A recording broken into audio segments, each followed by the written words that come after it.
আসসালামু আলাইকুম। কেমন আছো সবাই? আশা করি সবাই ভালো আছো, সুস্থ আছো। বাংলা সাইক্লোন রিপোর্টের পক্ষ থেকে শুভেচ্ছা ও অভিনন্দন। আজ এসএসসি শিক্ষার জন্য নতুন একটি ভিডিও নিয়ে হাজির হয়েছি। আজ আমরা পারিভাষিক শব্দের নতুন একটি পর্ব শিখবো। আজকে আমরা শিখবো পর্ব ১৬ অর্থাৎ ১৬৬ থেকে ১৭৫ পর্যন্ত শিখবো। আমরা এইভাবে মোট পর্বগুলো প্রতিদিন ১০টি করে বা ১৫টি করে যদি আমরা পড়ি, তাহলে তোমরা পরীক্ষা ইনশাআল্লাহ ভালো করবে এবং এগুলো থেকে ইনশাআল্লাহ কমন পাবে। তাহলে চলো আজকে ক্লাসটা শুরু করি।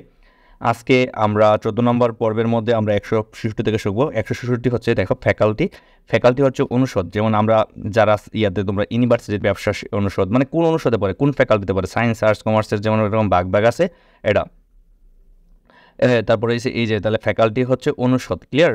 তাহলে দেখো এটা কি আসছে, রাজশাহী বোর্ড ১২তে আসছে, কুমিল্লা বোর্ড ১২তে আসছে, তারপর চট্টগ্রাম বোর্ড ৯ আসছে, বরিশাল বোর্ড ১০-এ আসছে।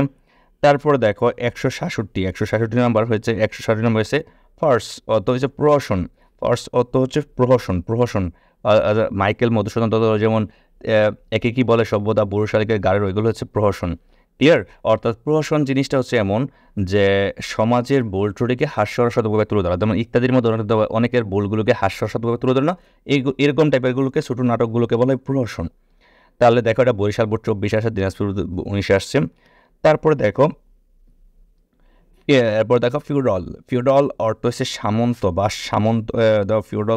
ফিউডাল অর্থ হচ্ছে সামন্ত বা সামন্তবাদী অর্থাৎ জমিদার টাইপের মানুষ যারা সমাজে শোষণ করে, জমি গুলো জোর জবরদস্তি করে নিয়ে নেয়, এদেরকে বলা হয় এরকম। এই জন্য এদেরকে বলা হয় সামন্ত বা তোমরা সামন্তবাদী। তাহলে এটা লাগবে, তোমরা সামন্তবাদী লাগবে, সামন্তবাদী। দেখো যেমন এসএসসিতে পড়ে আসো অদর রায় একদম সামন্তবাদী, এমসিকিউ সলভ করার সময় পাইছিলা। দেখো দিনাজপুর বোর্ড ১১তে আসছে, কুমিল্লা বোর্ড ১৯ আসছে, সিলেট বোর্ড ১৫তে আসছে। তারপরে আমরা ১৭০ নম্বর যাই। ফিকশন হচ্ছে তোমরা চাইলে রূপকথা। ফিকশন হচ্ছে রূপকথা বা কথা সাহিত্য অথবা কল্পকাহিনী। কাহিনী বানানটা এখন রশ্মিকার দেবে, এখন বাংলা একাডেমি নিয়ম অনুযায়ী দিদি কার না, এখন হচ্ছে রশ্মিকারটাই রাইট। তাহলে তোমরা রূপকথা, কথা সাহিত্য বা কল্পকাহিনী দিতে পারো ফিকশন অর্থ। দেখো এটা কতগুলো বোর্ডে আসছে, এটা দেখো অনেকগুলো বোর্ডে আসছে। ঢাকা বোর্ড ২৩-এ আসছে, ১৯-এ আসছে, ৯-এ আসছে, ৪-এ আসছে, রাজশাহী বোর্ড ৮-এ আসছে, তারপরে দিনাজপুর বোর্ড ১৪তে আসছে, 10-এ আসছে, কুমিল্লা বোর্ড 15তে আসছে, 11তে আসছে, চট্টগ্রাম বোর্ড 22-এ আসছে। তারপরে দেখো সিলেট বোর্ড 17তে আসছে, যশোর বোর্ড 6-এ আসছে, বরিশাল বোর্ড 13তে আসছে, 9-এ আসছে। তারপরে দেখো তার মানে অনেকগুলো বোর্ডে আসছে। ওকে, এরপরে আমরা যে যাব পরবর্তীতে। দেখো ফাইল অর্থ হচ্ছে নথি। ফাইল অর্থাৎ নথি। যেমন এরকম আমরা যে এই যে সরকারি প্রধানমন্ত্রী চলে যাওয়ার পর অনেক নথিপত্র ফাঁস হয়েছে, ফাইল যেগুলো মানে গণভবনে বা বিভিন্ন জায়গায় পাওয়া গেছে, এরকম এগুলো রয়েছে ফাইল। দেখো এটা কী কতগুলো বোর্ডে আসছে, দেখো অনেকগুলো বোর্ডে আসছে। ঢাকা বোর্ডে 13তে আসছে, রাজশাহী বোর্ড 15তে, 12তে 2 আসছে, দিনাজপুর 12তে আসছে, কুমিল্লা 14তে, 12তে, 11তে আসছে, যশোর 16তে আসছে। তারপরে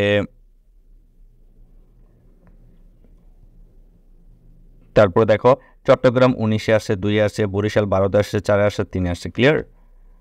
এবার আসছো আমরা ফাইন আর্টস অর্থাৎ চারুকলা অর্থাৎ ফাইন আর্টস হচ্ছে চারুকলা। দেখো এটা কুমিল্লা বোর্ড 17তে আসছে, সিলেট বোর্ড 19-এ আসে, যশোর বোর্ড 22-এ আসে, 14তে আসে, বরিশাল বোর্ড 19-এ আসছে। এরপরে আসছে কি আমাদের হচ্ছে ঢাকা বোর্ড। এরপরে দেখো লাস্টে আসে ঢাকা বোর্ড 17তে আসছে। ক্লিয়ার? আচ্ছা, এবার আমরা যাই 172 নাম্বারটা। দেখো 172 নাম্বার হয়েছে ফ্ল্যাট রেট সমহার অথবা এক দামে বিক্রি করি যে এরকম। ঠিক আছে? অর্থাৎ এক দর বা সমহার অর্থাৎ সমান দামে বিক্রি করবো। যেমন এই ফ্ল্যাটটা যে দাম, ওই ফ্ল্যাটটা দাম। যেমন আসছে না, এই ফ্ল্যাটে হচ্ছে 7,000 টাকা বাড়া, ওই ফ্ল্যাটে 7,000 বাড়া, এটা সমহার, একই হারে অর্থাৎ এক দর। বরিশাল বোর্ড 11তে আসছে এটা। এরপরে দেখো ফলো আপ হচ্ছে অনুসরণ করা। আমরা কাউকে অনুসরণ করি না, তাদেরকে বলে ফলো আপ হচ্ছে অনুসরণ করা। দেখো রাজশাহী বোর্ড 2002 সালে আসছে। এরপর হচ্ছে ফোরকাস্ট, এটা কিন্তু ইম্পর্টেন্ট। ফোরকাস্ট হচ্ছে পূর্বাভাস, কোনো কিছুর পূর্বাভাস তো পূর্বে পাওয়া। ফোরকাস্ট হচ্ছে পূর্বাভাস। কী হচ্ছে পূর্বাভাস? বাংলা দেখো দীর্ঘকার আছে, এরকম র্যাপ আছে। ঢাকা বোর্ড 17তে আসে, 16তে আসে, যশোর বোর্ড 24-এ, 23-এ, 13তে, 7-এ আসে, বরিশাল 23-এ আসে। ঠিক আছে? এবং আমাদের আজকের পর্বের লাস্ট হচ্ছে ফান্ডামেন্টাল হচ্ছে মৌলিক। আমরা ইউনিভার্সিটি লেভেলে যেমন অনেক সাব কোর্স পড়ে গেছে, ফান্ডামেন্টাল ইকোনমিক্স এরকম টাইপের। তাহলে হচ্ছে মৌলিক বা প্রধান বা মূল। তুমি যে কোনো একটা লেখো। ময়মনসিংহ বোর্ড 24-এ আসছে, দিনাজপুর বোর্ড 23-এ আসছে, যশোরে 24-এ আসছে, চট্টগ্রাম 24-এ আসছে, 19-এ আসছে, সিলেটে 6-এ আসছে, 5-এ আসছে। আশা করি তোমরা এইভাবে যদি পড়ো তাহলে ক্লাসগুলো এভাবে শেষ করো নোট করে তাহলে তুমি অনেক ভালো করবে। এগুলো থেকে ইনশাল্লাহ কমন পড়ে। আর ভালো থাকলে লাগলে চ্যানেলটা সাবস্ক্রাইব করে রাখবে এবং বন্ধুদের সাথে শেয়ার করতে পারো। ভালো থাকো, সুস্থ থাকো, আল্লাহ হাফেজ।